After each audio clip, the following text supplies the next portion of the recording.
Pour eux, le bacon passe tout de suite après l'argent. S'ils pouvaient faire du bacon une monnaie de réserve, ce serait avec joie et délectation. Et pour une fois, sans légie.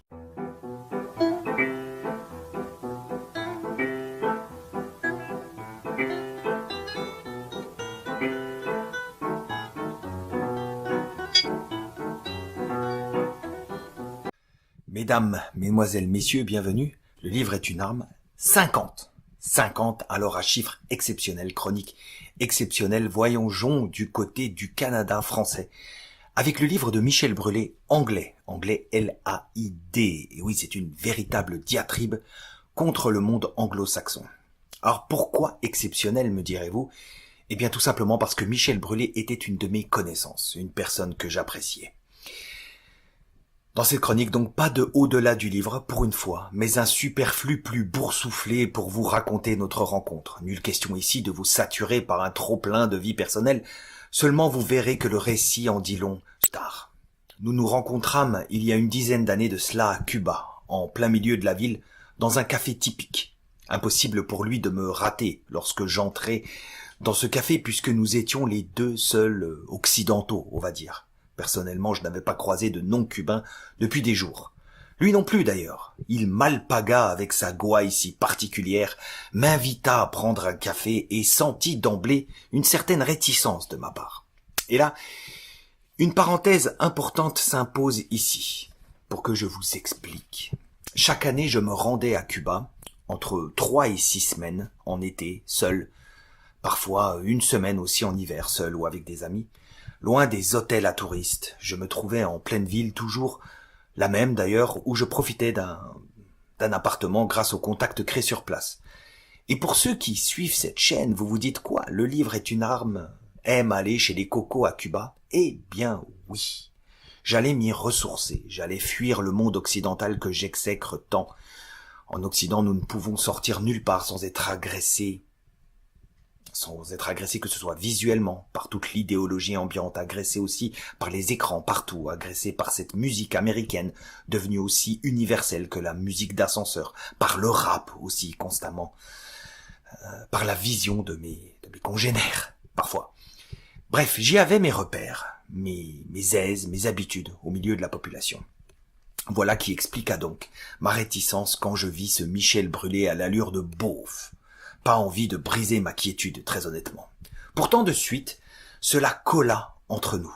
Grâce à son œil avisé, il remarqua que je n'étais pas un touriste comme un autre, avec mon livre sous le bras. C'est impossible, un touriste avec un livre sous le bras. Cela colla car nous nous rendîmes compte que nous avions un ennemi commun, les Anglais. Les anglo-saxons, disons. Lui, parce que le Canada français fut colonisé par les Anglais, et maltraité d'ailleurs, et l'est toujours aussi. Moi, parce que, vous le savez, toute la culture, toute la pensée J matérialisée dans ce protestantisme anglo-saxon me rebute, me répugne. Mais Michel Brûlé, lui, ne maîtrisait pas du tout la question J. C'était quelque chose qui lui passait au-dessus de la tête. Et c'est ainsi qu'il m'annonça avoir écrit un livre traitant de ce sujet, anglais. À partir de ce moment, nous passâmes quelques jours ensemble, à discuter, à refaire le monde. Ces quelques jours coupés du monde, justement, parurent des semaines. J'appris à le connaître, et en guise d'hommage, en voici le portrait le plus sincère possible. Michel était un homme foncièrement gentil, véritablement, foncièrement bon. Parlant plusieurs langues avec aisance, dont le russe, sa qualité majuscule demeurait sa facilité à aller parler avec les gens. Il passait bien, il s'intéressait à eux, les questionnait, toujours en quête de compréhension. Il désirait véritablement comprendre leur vie, leurs peurs, leurs habitudes, leur société. Grand voyageur devant l'éternel, il était parvenu à ce que nous appellerions aujourd'hui les idées dissidentes, grâce à son observation, grâce à sa curiosité, pas par la lecture ou par le concept. C'est ce qui fait de lui quelqu'un d'assez étonnant, simplement par le voyage. Pour preuve, il organisa en 2015 une manifestation dénonçant les mensonges des médias concernant le Donbass. En résumé, donc, il était un homme désireux de progresser, de s'élever par la connaissance, et surtout de combattre. Un homme toujours demandeur de ce que nous pourrions lui apprendre. Par exemple, je le revois très concentré, très attentif, lorsque je lui expliquais les différences entre les catholiques et les protestants, ce qui expliquait bien sûr les énormes différences qui caractérisaient les Canadiens français et les Canadiens anglais, chose qui lui échappait, chose qui étonnamment il ne maîtrisait pas du tout. Cela ne l'empêchait pas d'être pertinent sur d'autres sujets comme vous allez le découvrir ci-après. Certes, dans un portrait, vous savez, on doit pas être dithyrambique, sinon ce serait un peu malhonnête intellectuellement. Donc certes, Michel Brûlé était issu de la gauche jouisseuse, dont certains relents étaient encore perceptibles chez lui. Certes, il manquait singulièrement de classe. C'était un bourgeois sans distinction, un homme qui connut une ascension sociale sans en prendre les codes. C'est peut-être cela qui en fit une proie si prévisible pour la commandanture MeToo à l'époque. Et oui, il fut reconnu coupable d'avoir agressé sexuellement une femme. Ouais. Est-ce que c'était sauvagement? De quelle manière l'a-t-il agressé, ce délinquant? Eh bien, une femme, un soir, était venue chez lui, dans sa maison, directement. Elle était venue frapper à sa porte, pour lui présenter un manuscrit. Elle avait écrit un manuscrit, elle voulait être éditée. Et cette femme, qu'est-ce qu'il avait fait? Il l'avait violée, il l'avait torturée, non. Il avait simplement tenté de l'embrasser. Eh oui, au Québec, c'est le féministan, hein. Donc là, tenter d'embrasser une femme, lorsqu'on ne veut pas, par exemple, l'éditer, eh bien, vous voyez les conséquences que cela a. Et il faut voir les articles de presse et les reportages télé sur sa mort. Tous ne parlent que de ce bisou volé, véritablement, devenu agression sexuelle dans une indécence totale, sans aucun respect pour l'homme. Et oui, car Michel Brûlé s'éteignit en 2021 au Brésil, son vélo ayant heurté violemment un panneau, puis un arbre.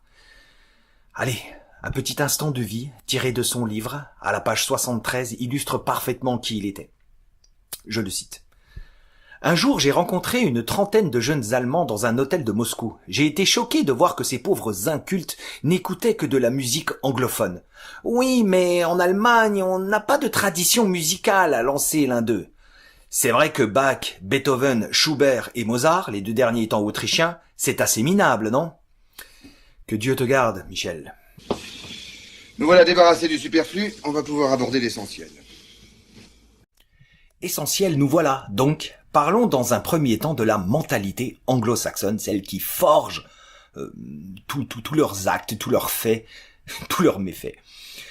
Tout commence déjà par leur indécrottable arrogance de s'auto-nommer américains, comme si le territoire entier, le continent entier était dans leur giron. Et si cela venait de leur langue, de leur je hypertrophié, mis sur un piédestal avec sa majuscule permanente. C'est vraiment l'idée principale du livre de Michel Brûlé. Ce je hypertrophié. Ouais, dans les autres langues, c'est le vous qui est posé avec déférence sur un piédestal. C'est l'autre que l'on met sur le trône. Eh bien, selon les recherches de Monsieur Brûlé, ce I tout puissant s'impose au sommet de la guerre de 100 ans, volontairement. Histoire de se prouver, histoire de regarder l'autre de haut. D'ailleurs, les anglophones ne disent-ils pas « notre langue » lorsqu'ils évoquent l'anglais, même à un non-anglophone d'ailleurs. Nous, Français, disons la langue française. Pour cela, il apporte un petit exemple, une espèce de subtilité qui est très parlante. Une campagne de pub de McDo. I'm loving it. Avec un I minuscule cette fois. Pourquoi ? Mais parce que le M de McDo, lui, s'inscrit en majuscule, comme si chacun devait être assujetti au grand M de McDo. Vous voyez que c'est bien ancré dans leur pensée, cette majuscule à laquelle il faudrait obéir et qui serait maîtresse de tout. Gandhi ne disait-il pas « on esclavage les Indiens d'Inde en leur apprenant l'anglais ». La langue forge leur comportement. Cette mentalité un brin hystérique les pousse à vouloir totalement gagner, à être supérieurs, et même quand ils perdent, même quand ils ne parviennent pas à gagner, il faut qu'ils gagnent en renversant la table, par l'instrumentalisation du spectacle par exemple. Au JO de 1992, les Russes les dominent allègrement au classement des médailles. C'est intolérable pour les États-Unis, vous le savez. Alors, qu'est-ce qu'ils font ? Eh bien, volons le spectacle. Volons le spectacle. Et c'est l'histoire de la Dream Team. En fait, quand on parle des Jeux Olympiques de 92, la seule chose que l'on retient, c'est la Dream Team. Pour eux, ils sont issus de la race supérieure. Le monde ne peut être juste que si les anglo-saxons se retrouvent à son sommet. Ça vous rappelle quelqu'un ? C'est bizarre, hein ? ses accointances. C'est la McDomination. Grâce. Dans un éditorial du Washington Post 1999, nous pûmes lire, par exemple, « Aucune grande puissance n'a atteint les sommets où nous sommes parvenus. » Ou dans le Guardian 2001, « Le plus simple et le plus économique serait de n'utiliser que la langue anglaise. » Et pour les peuples dont ce n'est pas la langue maternelle, soit 92% de l'humanité, peu importe en fait, car la langue anglaise leur confère ou les pousse à un impérialisme assumé. En fait, c'est dès le départ, pour les États-Unis d'ailleurs, un impérialisme assumé, car l'Amérique était vaste, immense. Pourquoi coloniser les Français? Pourquoi exterminer les Indiens? Tout le monde pouvait y vivre, le territoire était assez immense pour que chacun puisse y trouver son compte. Dès le départ, les Anglais s'emparent en 1607 des constructions françaises de Port-Royal. Pourquoi? Pour ne pas retrousser leurs chemises, pour profiter des biens d'autrui sans suer, avoir un fort directement sans avoir à en construire un. Bref, en résumé, les anglo-saxons souffrent d'un complexe de supériorité, comme une incantation criée au ciel. Mais si tel était le cas, comment expliquer que Paris surpasse largement Londres en beauté? Et oui, leur histoire ne fait que confirmer leur ethnocentrisme. Commençons par Guillaume le Bâtard, devenu Guillaume le Conquérant, qui imposa le franco-normand à la place de l'anglo-saxon au sein de la cour d'Angleterre au XIe siècle. Oui, ils leur ont appris à tenir un couteau, à tenir une fourchette à cette époque. Au cours de la guerre de 100 ans, toute la monarchie anglaise évoluait en français. Ce n'est qu'au XVe siècle que l'anglais moderne prit fleur, comportant en lui près de 30% de mots issus du français et un autre 30% issus du latin. L'anglais eut besoin de puiser dans ces deux langues pour pouvoir émettre des idées plus affinées, dirons-nous. Et cette affirmation de l'anglais déborda, faisant d'eux de fiers génocidaires. Pourquoi fiers, me direz-vous? Eh bien tout simplement car sans gêne au point de donner à leurs équipes de foot des noms de peuples qu'ils ont génocidés, comme les Redskins de Washington. Seul un Indien mort est un bon Indien, comme disait le général Sheridan. C'est le mythe du bon John Wayne que vous connaissez tous. John Wayne, le mythe du gentil cow-boy contre les méchants Indiens qui vient divertir dans les chaumières. Sauf que l'histoire réelle, ce n'est pas Talmud Wood. Ce n'est pas Talmud Wood. Dans l'histoire réelle, le général Amherst lança la première guerre bactériologique en distribuant aux Amérindiens des couvertures infestées de vérole. Amherst qui a sa rue à Montréal, qui a sa ville au Nouveau-Brunswick, une ville remplie de loges maçonniques, j'y suis allé, ou en Nouvelle-Écosse, je ne sais plus, on vérifiera. Amherst qui fut aristocratisé par la couronne britannique, voyez, c'est dire. Et que dire de leur politique de terre brûlée? Ils adorent ça, c'est vraiment dans leur gène. Les Anglos massacrèrent par exemple les bisons afin d'affamer les Sioux et prendre leurs terres. En 1870, selon les historiens, 15 à 20 millions de bisons sont présents. En 1880, ils ont presque tous disparu. Et cela n'avait rien à voir avec la guerre ou quelconque représailles, car quand l'Indien Little Crow tue 5 Blancs en 1862, ils se vengeront en tuant 500 Sioux, dont 38 pendus en public devant une foule en liesse. Toujours dans le cynisme, évoquons Pontiac, assassiné en 1767 alors qu'il était affublé de la cape que lui avait donnée le général français Montcalm. Il demeurait l'allié des Français et avait même vaincu George Washington à 2 reprises. Mais l'alcool diabolique fit son œuvre, un alcool déversé par les Anglais. Si le dessein de la Providence d'exterminer ces sauvages pour faire place aux cultivateurs, il semble vraisemblable que le rhum soit le meilleur moyen d'y parvenir, dira Benjamin Franklin. Et voilà comment les Anglos se mirent à récompenser de $5 ceux qui ramenaient le scalp d'un Indien. Est-ce ça la ruée vers l'or? Puis plus tard de faire de Pontiac un modèle de voiture. Vous voyez, le cynisme quand tu nous tiens, c'est un peu comme si on créait des figurines de Petit J que l'on vendrait à Dachau, devenu un parc d'attractions entre-temps. Là, ça passerait pas, bizarrement. Outre les Indiens, les Acadiens subirent les foudres des Anglois. L'Acadie, c'est le berceau de l'Amérique française. Il faut bien le savoir. Passés sous le contrôle des Anglois en 1713, les Acadiens refusèrent de faire allégeance à la couronne britannique et de renier la religion catholique. Ces hommes-là devraient être véritablement mis en avant par toute la droite française. Mais bon, personne ne le sait. Alors nos voisins d'outre-Manche tendirent un piège aux malheureux Acadiens. Le général Monckton, dont la plus grande ville du Nouveau-Brunswick porte son nom. Vous imaginez, et regardez la suite. Le général Monckton convoqua le peuple un soir, prétextant une annonce. Mais pour toute annonce, ce fut une capture pure et simple de tous les Acadiens. Les bateaux avaient été préparés pour la circonstance et amarrés pour cela. Des Acadiens parvinrent à s'enfuir, mais 18 000 d'entre eux furent déportés et 6 000 y laissèrent leur peau. Ils se sont échappés dans les bois, ils ont couru, ils avaient séparé les hommes des femmes et des enfants. Vous imaginez, c'est ce que les Anglais ont appelé le grand dérangement. Grand dérangement. Ouais. C'est pas le grand remplacement, c'est le grand dérangement. C'est autre chose. Bref, les terres les plus fertiles du Canada sont la propriété désormais des roast-beef.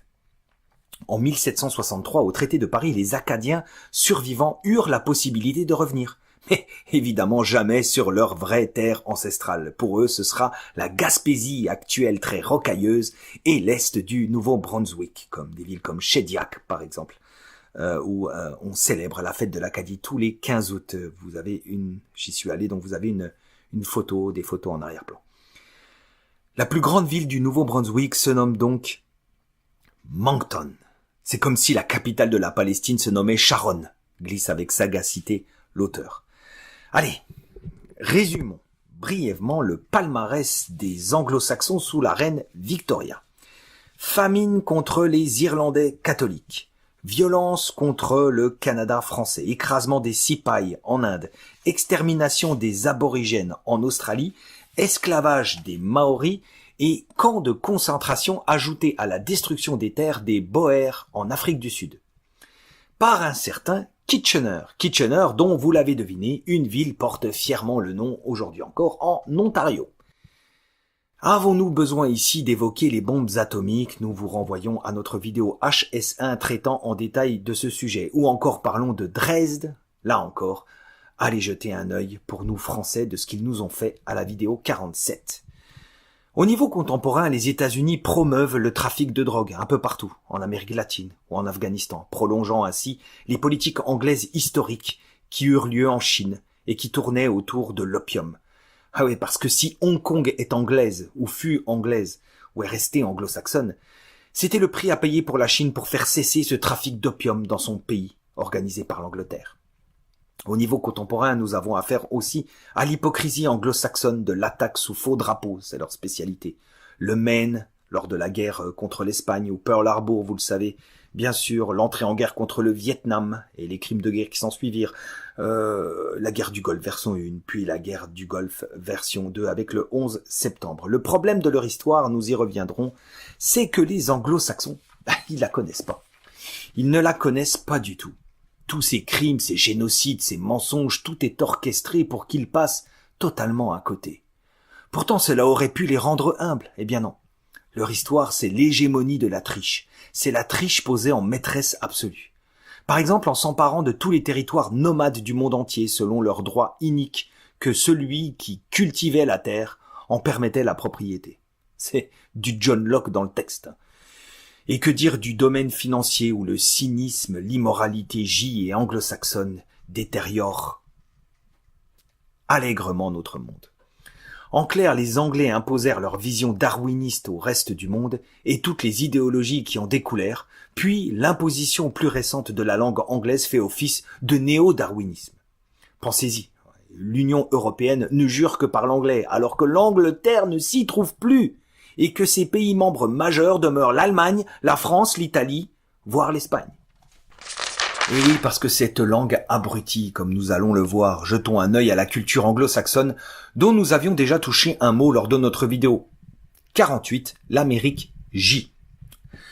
Jamais la France ne domina le monde comme le firent l'Angleterre puis les États-Unis. Pourtant, la contribution culturelle de la France au reste du monde se veut exceptionnelle. On peut dire la même chose de l'Italie, par exemple. Exceptionnelle avant tout car elle chercha toujours à s'élever, à progresser. Le français toujours vanta la musique allemande, l'opéra italien et même la littérature russe. Une véritable ouverture sur le monde donc. Idem pour la Russie, toujours ouverte vers ce qui s'y fit de mieux, vers ce qui se fit, de mieux ailleurs. Alors que dire des Anglos? La même ouverture, croyez-vous? Évidemment non, vous le savez.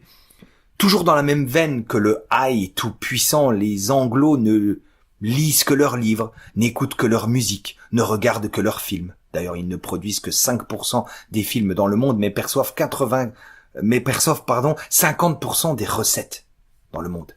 Pire, ces Béotiens, quand on les interroge, pensent avoir tout inventé. Pour eux, c'est Lindbergh qui a traversé l'Atlantique en premier. Pourtant, Ningesser, le français, le fit avant. Pour eux, ils ont inventé le cinéma et non les frères Lumière. Ils ont inventé le téléphone et non Amédée Bollé. Tout chez eux n'est que substitution. Matthew Fraser dit à ce propos, « Le Yankee plus arrogant que l'iconoclaste nazi substitue la machine au poète, le Coca-Cola à la poésie, la publicité à la légende des siècles, l'auto manufacturée en masse au génie, la Ford à Victor Hugo. » Une substitution accompagnée d'un dysgénisme social certain. Pensons au texte déplorable des Beatles, c'est ridicule. Et l'exportation des débilités anglo-saxonnes s'intensifie, par exemple par leur investissement sur le marché du cinéma national européen, 90% du contrôle en Allemagne, 60% du contrôle en France. Il y a 20 ans de ça, donc imaginez aujourd'hui. A contrario, l'importation de films doublés aux États-Unis reste strictement interdite, maintenant ainsi l'isolement culturel délibéré des États-Unis. Un isolement visible jusque dans le quotidien. Les restaurants, les bars dans ces pays-là regorgent d'écrans, crachent du bruit inutile en passant à côté de leur raison d'être, les rapports humains. L'idée, c'est d'éviter les rassemblements, nous susurre l'auteur. L'auteur qui, justement, en a gros sur le cœur. L'auteur qui en a marre de vivre dans un pays, le Canada, où les francophones, les Français, les Canadiens français sont considérés et humiliés de manière quotidienne. Eh oui, parce que comment se comportent les Anglois avec les francophones du Québec? Michel Brûlé remonte le temps et nous apprend qu'en 1792, durant les premières élections du Québec, dans une population francophone à 95%, les textes de loi furent rédigés en anglais par des députés majoritairement anglophones, reléguant les francophones au rôle de sous-fifres. Bref, leur intolérance sointe de partout. Ils demeurent dans une province francophone mais ne parlent pas la langue. Donc il y a beaucoup d'anglophones au Québec alors que la langue c'est le français. Fièrement d'ailleurs, ils exigent de se faire servir en anglais, etc. Et là l'auteur nous dresse une impressionnante liste personnelle de petites histoires du quotidien démontrant leur mépris incommensurable dans la droite ligne historique d'ailleurs des 12 lois anti-françaises adoptées dans 7 provinces du Canada, dont certaines, comme le règlement 17, qui interdisaient carrément l'usage du français. D'ailleurs, un député ontarien dira même, un certain Morphy, « Jamais nous ne laisserons les Canadiens français implanter leur langage dégoûtant en Ontario. » Et oui, leur impérialisme est sans limite, jusque dans cette volonté de contrôler le passé. Au Québec, on enseigne aux élèves que c'est Jean Cabot qui a découvert l'Amérique du Nord. Jean Cabot, c'est un Italien, Giovanni Caboto, mais qui œuvrait pour la reine d'Angleterre. D'accord. Traduction, que veut dire un tel enseignement? Eh bien, ça veut dire que l'Amérique du Nord est anglaise et elle n'est pas française avec Jacques Cartier. C'est pas Jacques Cartier qui a découvert, c'est Jean Cabot. Donc l'Amérique du Nord est anglaise. Pourtant, Jean Cabot, personne ne le vit. Il mourut en mer, le bougre. Et le Québec bashing, alors? Eh bien, le Québec bashing, c'est une constante. C'est là aussi inscrit dans les gènes du Canada. Par exemple, Lord Durham, qui évoque l'infériorité de la race française, mais aussi des personnages contemporains comme Diane Francis, Conrad Black ou Mordecai Richler. Mordecai Richler. Tous activent le levier de l'humiliation envers le peuple canadien français, le cantonnant dans un rôle de perdant, de colonisé, quoi. Par exemple, en commémorant à coups de trompette la victoire du général Wolfe aux dépens de Montcalm sur les plaines d'Abraham en 1759 à Québec. Je propose que nos canons mettent le feu à la ville, qu'ils détruisent les récoltes, les maisons et le bétail, en ne laissant derrière moi que famine et désolation. Le voilà, le fameux Wolfe. Ouais. Balayons le français de la face de la terre, disait un journal anglo-saxon en 1838. Vous voyez un peu dans quel bain sont mis les Canadiens français au Québec. Humiliation quand le Canada anglais pille les ressources du Québec, comme l'aluminerie québécoise Alcan, vendue à Rio Tinto, une multinationale appartenant à feu la reine d'Angleterre. Humiliation toujours quand les billets de banque émis au Canada ont pour figure des anti-canadiens français carabinés, comme Laurier. Ou encore le fait que les rues et les villes du Québec et du Canada portent les noms de batailles perdues par les Français. Humiliation prolongée au moment du référendum d'indépendance du Québec volé en 1995, 50,6% pour le non. Et oui, volé car les Canadiens anglois, grâce au vote des immigrés achetés par le Parti libéral canadien, notamment les Italiens catholiques véritablement traîtres, à qui les fédéralistes avaient permis l'importation de fromages italiens jusque-là interdits, et donc des devises sonnantes et trébuchantes. Ils furent achetés. Mais l'humiliation ne s'arrête pas là. Les Anglois ont cette propension à vouloir faire passer le monde francophone d'Amérique du Nord pour des sales, des immoraux, et leurs femmes pour des filles faciles, des Geneviève, couche-toi là. Par exemple, du fait des Acadiens, une touche française subsiste en Louisiane. Enfin, subsiste ou subsistait, plutôt, car les autorités états-uniennes décidèrent de relancer, de donner un coup de fouet à cette touche française amoindrie en Louisiane. Mais en fait, tout ça, c'était pour doper le tourisme, évidemment, pour faire venir les gens dans une espèce de diversité. Ainsi, pour les attirer, ils instaurèrent une tradition inventée de toutes pièces, voulant que les femmes montrassent leurs seins en échange d'argent. L'équation est assez imparable. Les prostituées font partie de la culture française. Voilà, c'est comme ça qu'il faut le comprendre. Et que dire des rues de Montréal, dont la plus célèbre, la rue Sainte-Catherine, très anglophone et très prisée par les touristes états-uniens. Eh bien, cette rue, c'est une succession de bars dits de danseuses. Ouais, danseuses et plus si affinité pécuniaire, vous l'avez compris. Ajoutons à ce discours de Monsieur Brûlé une certaine volonté de noyer le peuple canadien-français dans une immigration démesurée, contrôlée en partie par le fédéral. Les J-séfarades dominent la province québécoise, la franc-maçonnerie issue du Grand Orient de France imposant sa laïcité toute républicaine, la féminisation du féministan et ses délires, l'immigration intenable et là aussi totalement folle, autant de sujets qui échappaient à Michel Brûlé, mais desquels il commençait à se rapprocher. Allez, terminons par un petit sourire, un brin d'humour, non, pas vraiment de l'humour parce que tout est vrai, et les tares des anglo-saxons auxquels nous avons tous été confrontés dans notre vie et que nous avons tous trouvé ridicules, ces tares particulièrement bien ancrés en eux. D'abord, la fascination pour la violence. L'auteur s'appuie pour ses arguments sur son expérience personnelle à l'université McGill, où l'ivrognerie et les viols collectifs pleuvent comme un crachin l'hiver puldien. Autre tare bien connu, ils ont toujours raison, même contre le monde entier. Même si le monde entier utilise la conduite à droite ou le système métrique, c'est eux qui ont raison. Ajoutons leur familiarité qui n'a strictement rien à voir avec de la bienveillance. Vous savez, quand ils vous prennent dans leurs bras, ils puent l'hypocrisie avec ces fausses empoignades ou encore leur prénom balancé à tout va avec un faux sourire. Et puis, vous comprenez, monsieur, que chez ces gens-là, on ne parle pas monsieur, on hurle. Et oui, on hurle.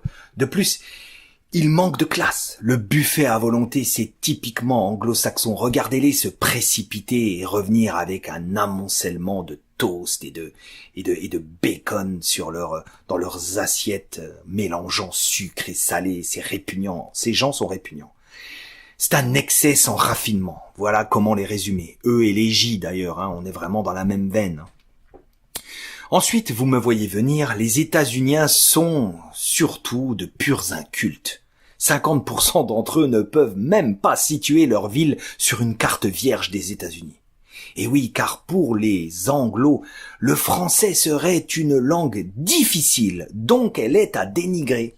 Seulement l'anglais, sous l'impulsion des États-Uniens, est devenu une langue d'une faiblesse conceptuelle criante. Une langue qui obère tout développement de la pensée, oserais-je ajouter à la remarque de Monsieur Brûlé. Une langue de oisif, symbolisée d'abord par la pensée synthétisée façon PowerPoint, puis magnifiée par ce lénifiant réseau qu'est Twitter, le tombeau de la réflexion, ne poussant qu'à la confrontation et à l'ironie. C'est une faiblesse intellectuelle, Twitter. Et finalement, quand vous ne réfléchissez pas, eh bien vous subissez. Vous consommez allègrement sans distinction aucune, sans goût aucun, aile de poulet, mozzarella panée ou magma jaune appelé fromage, du gras qui viendra combler les vides. Pour eux, le bacon passe tout de suite après l'argent. S'ils pouvaient faire du bacon une monnaie de réserve, ce serait avec joie et délectation. Et pour une fois, sans légie. Que jamais de France ne sorte la gloire qui s'y est. T'arrêter. Chevalier modestes moatis, quam Deus ad vos faet sacra, des purs et des humanas,